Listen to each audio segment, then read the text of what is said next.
તો અત્યારે સૌથી મોટા મહત્વપૂર્ણ સમાચાર મળી રહ્યા છે, જેમાં ભારત અને ચીન વચ્ચે જે ઘર્ષણ ચાલી રહ્યું છે તે ઘર્ષણ મુદ્દે 20 જવાન શહીદ થયા છે। સૂત્રો પાસેથી આ માહિતી મળી રહી છે। સૌથી મોટા સમાચાર કહી શકાય। ગલવાન ઘાટીમાં ભારત અને ચીન વચ્ચે જે ઘર્ષણ ચાલી રહ્યું છે તે મુદ્દે આ સૌથી મોટા સમાચાર મળી રહ્યા છે। અત્યાર સુધી એ સમાચાર હતા કે 3 જવાન શહીદ થયા છે, પરંતુ હવે અત્યારે માહિતી મળી રહી છે, સૂત્રો પાસેથી આ માહિતી મળી રહી છે અને જે રીતે જાણવા મળી રહ્યું છે, ગવર્મેન્ટ સોર્સિસ થ્રુ આ માહિતી મળી રહી છે કે 20 જવાન ભારતીય જવાનો શહીદ થયા છે। ત્યારે ભારત દ્વારા અત્યારે કાર્યવાહી કરવામાં આવતા એલર્ટ આપી દેવામાં આવ્યું છે। ગલવાન ઘાટીમાં ભારત અને ચીન વચ્ચે જે અત્યારે ઘર્ષણ ચાલી રહ્યું છે, ત્યારે ભારત અને ચીનની જે પણ બોર્ડર છે તે તમામ બોર્ડર પર એલર્ટ આપી દેવામાં આવ્યું છે। હિમાચલથી અડીને આવેલી ચીન બોર્ડર પર ભારતીય સુરક્ષા દળે એલર્ટ આપી દીધું છે।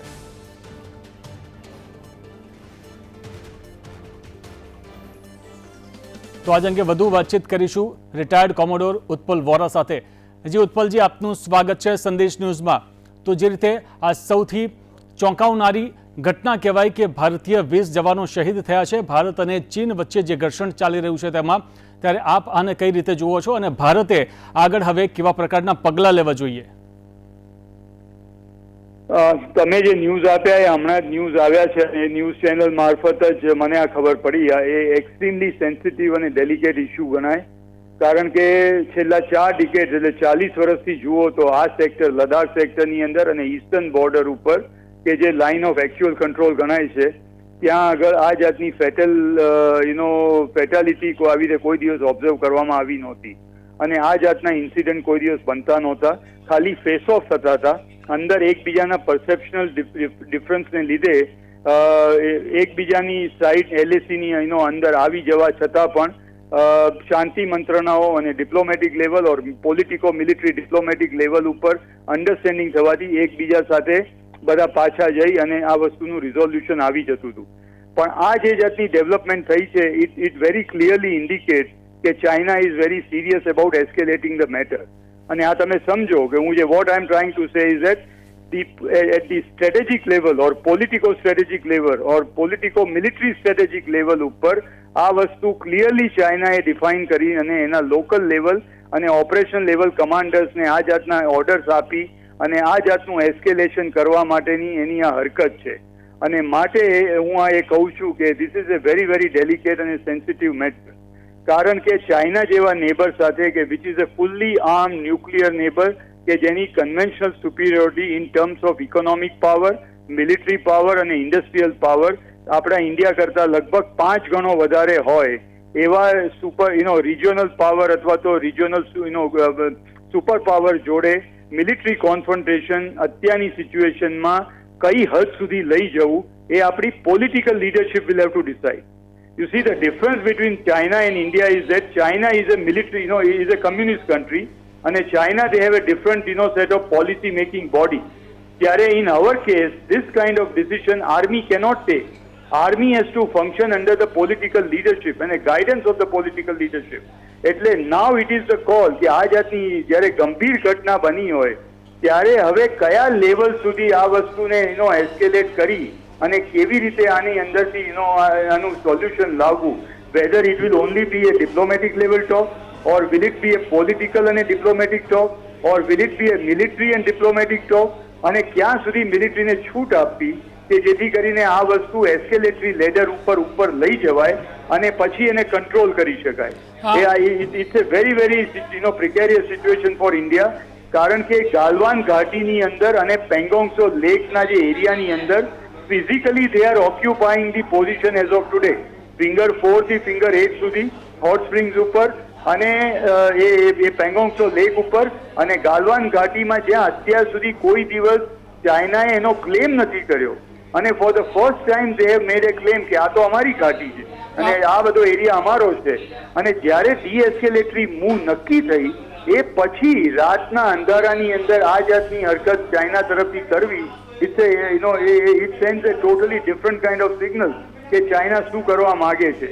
માટે અત્યારે કોઈ જાતના બેફામ નિવેદનો કર્યા સિવાય I am sure our political, diplomatic અને military leadership now it will definitely take a very considered or a measured view of the situation એને એનાલાઇઝ કરવામાં આવશે અને based on that we'll have to take some action on that.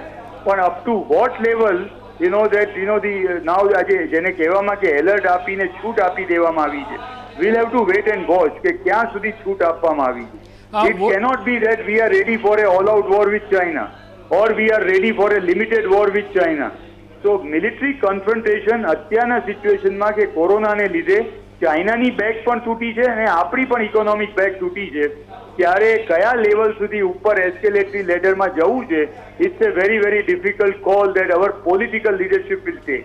બિલકુલ વોરા સાહેબ, હું એક આપને આના જ લગતો એક સવાલ કરવા માંગુ છું કે હંમેશા જ્યારે પણ પાકિસ્તાન સાથે આપણે ટેન્શન ભરી સ્થિતિ હોય યા તો ચાઇના સાથે 1967 પછી પહેલી વાર એવું બને છે કે ચાઇનાની હરકતથી આપણા જવાનો અને અધિકારીઓ શહીદ થયા હોય અને આ સંખ્યાનો જે ફિગર છે એ તો 20 સુધી પહોંચી ગયો છે. એટલે ખૂબ જ આખા ભારત દેશમાં આક્રોશિત ફાટી નીકળશે જે રીતે અગાઉ પાકિસ્તાનના હરકતથી થતું હતું. તો તમારા અનુભવ ઉપરથી તમને શું લાગે છે? ચોક્કસપણે ફૂલ ફ્લેશ વોરની કોઈ શક્યતા ન હોય આ સ્થિતિમાં, પરંતુ મંત્રણા સુધી જ શું સીમિત રહેશે કે ભારત જે રીતે પાકિસ્તાનને જવાબ આપ્યો એવી રીતે એવા પણ કોઈ પગલાં આપ જોઈ શકો છો ભવિષ્યમાં? જુઓ કે તો નાની અંદર યુ હેવ ટુ અન્ડરસ્ટેન્ડ અને make no mistake about it. જેમ પાકિસ્તાન અને ઇન્ડિયા વચ્ચે જો આની આ વસ્તુ ધારો કે પાકિસ્તાને કરી હોત તો અત્યાર સુધીમાં ટેન્કમાંથી ગોળાઓ ફૂટ્યા હોત, આર્ટિલરીમાંથી બોમ્બ ફૂટ્યા હોત અને પાકિસ્તાનનો ચોકીઓનો કચ્ચર ઘાણ વળી ગયો હોત અને Pakistan would have been retributed in a very very definitive terms કે જેથી કરીને પાકિસ્તાનને જે કર્યું હોય એના એ retribution would have gone beyond the kind of action Pakistan would have thought about it. પણ સિમિલરલી ધ સેમ સિચ્યુએશન ધારો કે આપણે ઇન્ડિયાએ કર્યું હોય તો Pakistan cannot react in a certain way because we are superior to Pakistan in all possible fields. Similarly, અત્યારની સિચ્યુએશનમાં please try and understand that India and China, though they are equal, they both are nuclear neighbors, but conventional superiority as of now, China has definitely got an edge over India. And therefore we have to be very very careful. We have to ask ourselves the question કે પાકિસ્તાનનો western border ઉપર, northern border ઉપર, north western border ઉપર already અત્યારે બધી હરકતો થઈ રહી છે અને it's a live LOC, line of control. So line of control LOC fully active અને ત્યાં આગળ રેસ્ટ્રિબ્યુશન થઈ રહ્યું છે. પાકિસ્તાન સીઝ ફાયર વાયોલેશન કરી રહ્યું છે. બીજી બાજુ નેપાલ ઇઝ ઓલરેડી ફાયરિંગ કરી અને અમુક જાતની અનટોવર્ડ સિચ્યુએશન ઇન્ડિયા માટે ઊભી કરી છે. થર્ડલી, હવે આપણે ઈસ્ટર્ન બોર્ડર ઉપર લદ્દાખ એરિયાની અંદર ગાલવાન ઘાટીમાં હોટ સ્પ્રિંગ્સમાં પેંગોંગ સો લેક ઉપર પણ ચાઇનાએ ઓલરેડી એના ઇન્ફ્રાસ્ટ્રક્ચરની સાથે સાથે military hardware like fighter jet, tank, artillery weapons એ પણ બધું ત્યાં ભેગું કરી દીધું છે. Therefore is going to be a fight between two equal. અને જ્યારે આ જાતની લડાઈ થાય ત્યારે આ જાતના સિચ્યુએશનમાં one has to be very considered in the view કે કેટલે હદ સુધી આપણે આગળ વધવું છે. બિલકુલ બિલકુલ કે તમે you have to be foolhardy. બિલકુલ સર. અને માટે આ situation is very delicate. It is a very અને તમે જુઓ MEA નું અને ઇવન આર્મી સ્ટેટમેન્ટ્સ ને બધા તમે જુઓ તો હજી પણ MEA કહ્યું છે કે યુદ્ધ અને કોઈ જાતના સંહારથી કોઈ દેશનું ભલું થયું નથી અને માટે અમે through negotiation, through diplomatic talks V want to resolve this issue. અને ચાઇનાએ પણ એની MEA અને એને ગ્લોબલ ટાઈમ્સ કે જે એનું ફ્રન્ટ પેજ એનું જે ન્યૂઝપેપર છે એને પણ એ જ કહ્યું છે કે અમે we want to resolve the issue by talk.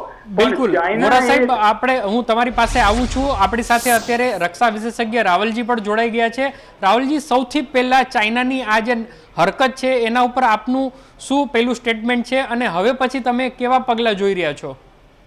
China એ આ દુસ્સાહસ ભરેલું પગલું ભરી અને ભારત સાથે દુશ્મની સાધી છે, પણ એના પાછળનો મેઇન ઉદ્દેશ જે હતો ને એ આ કોરોનાના કારણે આખા વિશ્વમાં બદનામ થયેલું ચાઇના, જે એના ત્યાંથી બધા મોટા મોટા 1000 જેટલી ઇન્ડસ્ટ્રીયલ જાયન્ટ એ નીકળી જવાના તૈયારી કરી અને એ લોકોનું પહેલું ડેસ્ટિનેશન ઇન્ડિયા હતું. એટલે એ ઇન્ડિયામાં આવતી રોકવાનો એની પાસે બીજો કોઈ વિકલ્પ નહોતો. એટલે આ રીતે એ લડાખ ઉપર એટેક કરવાનું બતાવી અને ઇન્ડિયા એટલું સિક્યોર નથી એ વિશ્વ સમક્ષ મૂકવા માટે એનો આ ભરેલું પગલું નંબર 1. નંબર 2 કે એનો જે સીપેક જઈ રહ્યો છે પાકિસ્તાન ગ્વાદર બંદર સુધી, એ પણ આપણા ત્યાંથી લગભગ બહુ નજીકના અંતરે છે, જ્યાં લદ્દાખમાં. એટલે એનો પણ ભય રહે કે જો ભારત કદાચ એટેક કરે તો એને કદાચ નુકસાન થાય તો એનો આખો પ્રોજેક્ટ ફેલ જાય. આ નંબર 2. નંબર 3, જે સાઉથ ચાઇના સીમા જે એની દબદબાટી હતી એના વિરુદ્ધમાં અમેરિકા ઉતર્યું છે, ઓસ્ટ્રેલિયા ઉતર્યું છે, જાપાન ઉતર્યું છે, વિયેતનામ ઉતર્યું છે. બધા દેશો એના ઉપર ઉતરી રહ્યા છે. અને તાઇવાનનો જે યુએનમાં આપણે સમાવેશ કરવાની વાત કરી છે અને એનો આપણે એ કર્યું, એનાથી પણ એ ખારું થયું છે. હોંગકોંગમાં આપણે સપોર્ટ કરવાના છીએ, એનાથી પણ એ ખારું થયું છે. એટલે ટૂંકમાં બધી રીતે બળતરા ભરેલું આ ચાઇના એ પોતાની આર્થિક દબાડોલ પરિસ્થિતિથી પણ પરેશાન છે, આંતરિક બળવાથી પણ પરેશાન છે, આંતરિક અનએમ્પ્લોયમેન્ટથી પણ પરેશાન છે. એટલા એનું દુસ્સાહસ ભર્યું પગલું છે. પણ આમાં આપણી ભારતીય સેના એટલી જ તૈયાર છે, આપણે ઇક્વલી રીતે આપણી તૈયારી છે. માણસથી માણસ અને મશીનરીથી મશીનરી, આર્મામેન્ટ આપણે એને ઇક્વલ સામે પ્રતિકાર કરવા તૈયાર થઈને ઉભા થયા.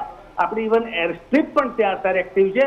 અને આપણી એક્રોસ ધ બોર્ડરના જે આપણે રોડ બનાવી દીધા એનાથી પણ એના પેટમાં તેલ રેડાતું હતું. એના પ્રતાપે આ બધી રીતે ભડાસ કાઢવા આવેલું છે.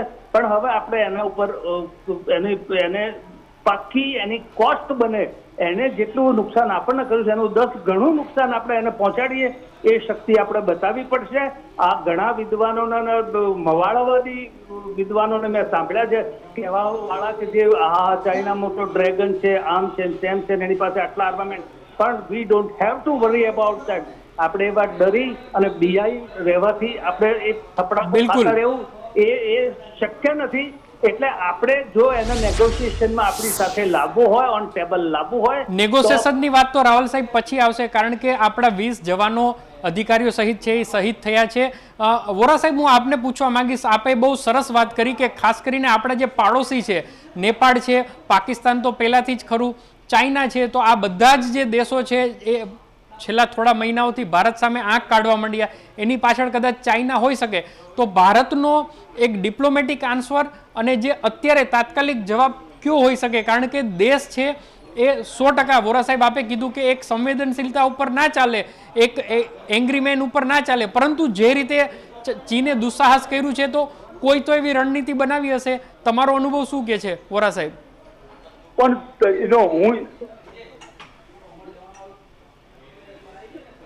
મારે માટે સવાલ છે. જી આપના માટે. અચ્છા, હવે કેતન, તમે જે શબ્દ વાપર્યો છે દુસ્સાહસ, એ ઇન્ડિયન સાઈડેથી તમે દુસ્સાહસ કહી રહ્યા છો. ચાઇના માટે દુસ્સાહસ નથી, એને સાહસ કર્યું. ચાઇના એને તો આ કરવું હતું અને આ જે સ્ટ્રેટેજિક ઇનિશિયેટિવ એને લીધેલો છે. તમે શું માનો છો કે આ જાતની જે હરકત થઈ છે એ પોલિટિકલ અપ્રુવલ અને highest level approval at a strategic level એને અપ્રુવલ ના થઈ હોય તો એના લોકલ કમાન્ડર આ જાતનું વર્તન કરી શકે? કરી જ ના શકે. માટે આ જે બધું થઈ રહ્યું છે દુસ્સાહસ નથી. તમે જેને આપણે મિસએડવેન્ચર કહીએ એવું નથી. China wants to send A strategic signal to the world. અને હું તમને હજી પણ કહું છું કે તમે આ વસ્તુ સાંભળી લો કે there are 4 things in this. Number 1, they want to convey to India કે તમે you are nobody. I will needle you the way I want to needle you. Second, એને જે ઇન્ડિયાના નેબર્સને છે એને સ્ટ્રેટેજિક સિગ્નલ કર્યું છે કે તમે ચીન ભારત ઉપર ઓલ ગોલ ના થઈ જાઓ. વી આર મચ બેટર અને we are A much bigger power in the south east Asia. અને થર્ડ, એને પોતાના જે નેબર છે હોંગકોંગ, તાઇવાન, મોંગોલિયા, વિયેતનામ, કે તમે જે ભારતને તમે અત્યારે સવલતો આપી રહ્યા છો. માફ કરશો, આપને હું રોકવા માંગીશ. ભારતીય સેનાએ પણ એક સાહસ દેખાડ્યું છે અને જે ખબર આવી રહી છે કે ચીનના 43 સૈનિકોને પણ એનો ખાત્મો બોલાવી દીધો છે ભારતીય સેનાએ. તો આ પણ એક બહુ મોટા સમાચાર આવે છે. બંને બાજુથી છે. કેઝ્યુલિટીની વાત હતી, પરંતુ હમણાં જે માહિતી મળી છે એ મુજબ ભારતે પણ ચીનના 43 સૈનિકોનો ખાત્મો બોલાવી દીધો છે. મારા સહયોગી મનોજ મારી સાથે જોડાયેલા છે. મનોજ, શું સમાચાર છે?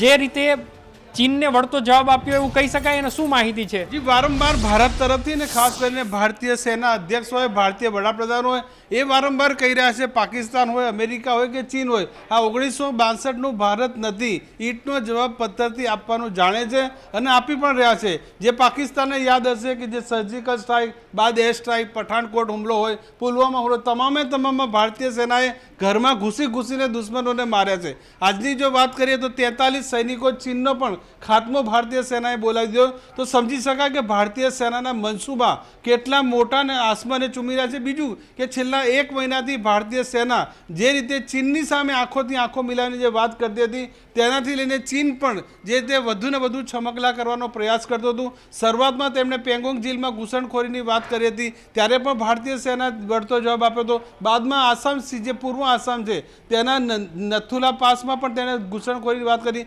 ત્યાં પણ તેઓ ન ફાવ્યા. છેવટે આજે જે ગલવાની ઘાટીમાં પણ ઘૂસણખોરી એટલે સુધી કરી કે જે ભારતીય સેનાએ આઈટીબીપીનો 343 કિલોમીટરનો જે રસ્તો છેક સુધી બનાવ્યો ચીનની સેનાને જડવાતો, તેને લઈને ચીનની સેનાના જે હોંશકોશ ઉડી ગયા. તેમણે જે માન્યો કે ભારતીય સેના આ પ્રકારની હિંમત કઈ રીતે કરી શકે, તેને લઈને ચીની સેનાએ આ હિંસક ઝડપમાં ઉતરી આવી અને ભારતીય સેનાએ જડબાતોડ તેને જવાબ આપ્યો છે.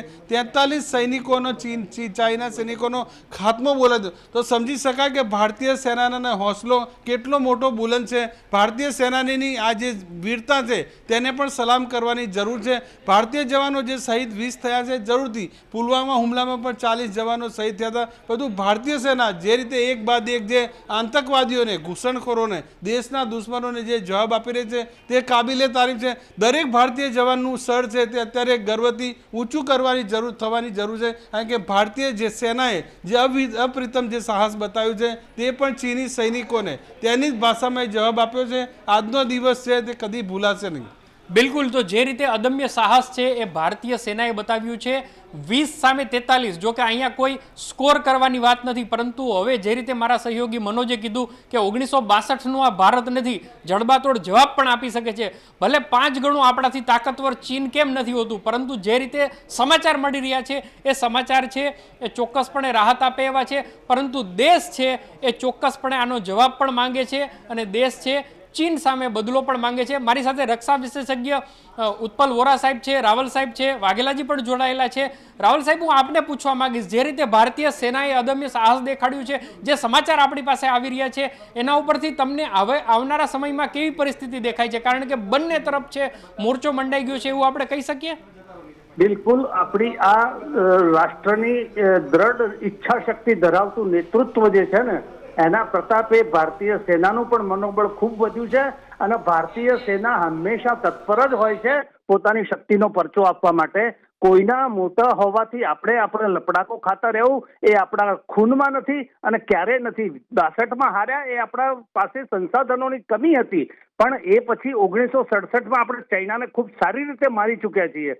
એટલે ડરવાને કોઈ કારણ નથી. ભલે સામરિક દ્રષ્ટિએ કદાચ વધારે હશે એની પાસે યુદ્ધ સંસાધનો, પણ સંસાધનોથી યુદ્ધ લડાવવા કરતા છાતીથી, જીગરથી લડાય છે યુદ્ધ, અને એ જીગર આપણા ભારત પાસે છે. આપણું ભારતનું સૈન્ય ચાઇનાના બળ, એના સંખ્યાબળ કરતા ઘણું પાવરદુ અને સશક્ત છે, એ મારું માનવું છે. એટલે આજના તારીખે હું કહું છું, ભારત સરકારે સૈન્યને ખૂબ છૂટી દોર આપવો જોઈએ કે આપણી શક્તિ ત્યાં બતાવવી પડશે, અને શક્તિ બતાવશો તો જ સામેની પાર્ટી તમારી પાસે નેગોશિએશનમાં આવીને બેસશે, અને એના નેગોશિએશનમાં બેસાડવા માટે મજબૂર કરવી પડશે.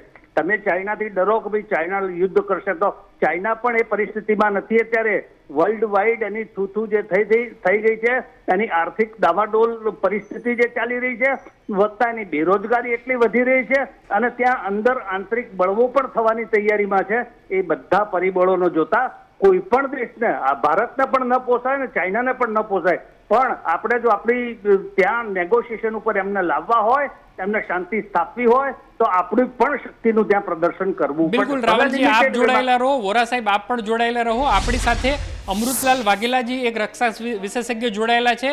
વાઘેલાજી, હું આપની પાસેથી જાણવા માંગીશ, સૌથી પહેલા એક ડિફેન્સ સેક્ટરના આપ વ્યક્તિ છો, તો તમે શું કહેશો? ભારત ચાઇના વચ્ચે જે પ્રમાણે સંઘર્ષ ચાલી રહ્યો છે, જે પ્રમાણે બંને તરફથી અત્યારે જે પરિસ્થિતિ થઈ ગઈ છે, તો સૌથી પહેલા તમારી પ્રતિક્રિયા.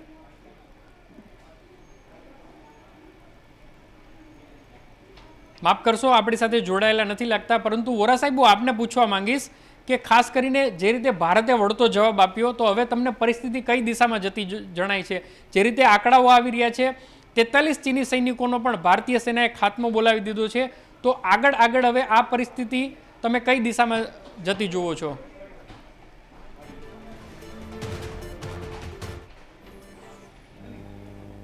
તો જે રીતે અત્યારે જોવા મળી રહ્યું છે તણાવપૂર્ણ સ્થિતિ છેલ્લા ઘણા દિવસોથી જોવા મળી રહી છે, તેમાં જે આ સમાચાર મળી રહ્યા છે એ સમાચારમાં હવે નવા સમાચાર એ પણ આવી રહ્યા છે કે 43 ચીની સૈનિકો પણ મર્યા છે તેવા સૂત્રો દ્વારા અહેવાલ મળી રહ્યા છે। તો ચીન સાથે ઘર્ષણમાં ભારતના 20 જવાન શહીદ થયા છે। શહીદોની સંખ્યામાં વધારો થઈ શકે છે તે પણ સૂત્રો દ્વારા માહિતી મળી રહી છે। નિવાસ સ્થાને પ્રધાનમંત્રી મોદી અને ગૃહમંત્રી અમિત શાહ વચ્ચે જે બેઠક ચાલતી હતી એ બેઠક પૂરી થઈ છે અને સંભવતઃ આગળની જે રણનીતિ છે ચાઇના સામે કઈ રીતે જવાબ આપવો, કારણ કે જે રીતે પરિસ્થિતિ બદલાતી જણાય છે, સૌથી પહેલા જે સમાચાર આપણે અત્યાર સુધી ચલાવ્યા કે 3 જવાનો ભારતના શહીદ થયા છે, પછી અચાનક આંકડો વધીને 20 જવાનો શહીદ થયાની વાત આવે છે। ચાઇના તરફથી પણ એક એવી વાત આવે છે કે 43 એમના જવાનોને પણ ભારતીય સેનાએ મારી ગિરાવ્યા છે। તો આગળની જે રણનીતિ છે એ બહુ જ મહત્વની રહેવાની છે અને હવે પછી જે ચાઇના સામેનો આપણે મોરચો કઈ રીતે માંડવાનો છે એ પણ ખૂબ જ મહત્વનો છે। તો આપણે એવું કહી શકાય, અને જો આપણી સાથે રક્ષા વિશેષજ્ઞ રાવલજી જોડાયેલા હોય તો એમની પણ એક પ્રતિક્રિયા આપણે લઈશું કે ખાસ કરીને હવે પછી આવા સંજોગોમાં કોઈ પણ બે દેશ જ્યારે આવા સંઘર્ષના સ્થળે પહોંચેલા હોય અને ડિપ્લોમેટિક પણ એને રસ્તો શોધવો હોય તો આગળની પરિસ્થિતિ તમને કેવી દેખાય છે?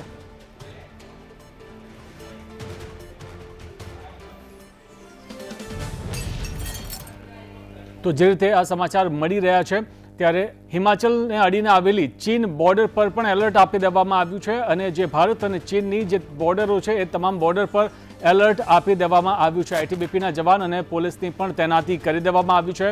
તો જે પ્રકારે અત્યારે આ સૂત્રો પ્રમાણે માહિતી મળી રહી છે, ચીનના પણ 43 સૈનિકોને ભારતીય સૈનિકોએ માર્યા હોય તેવા અહેવાલ મળી રહ્યા છે। તો ચીન સાથે ઘર્ષણમાં ભારતના 20 જવાન શહીદ થયા છે તે પ્રકારના અહેવાલ મળી રહ્યા છે।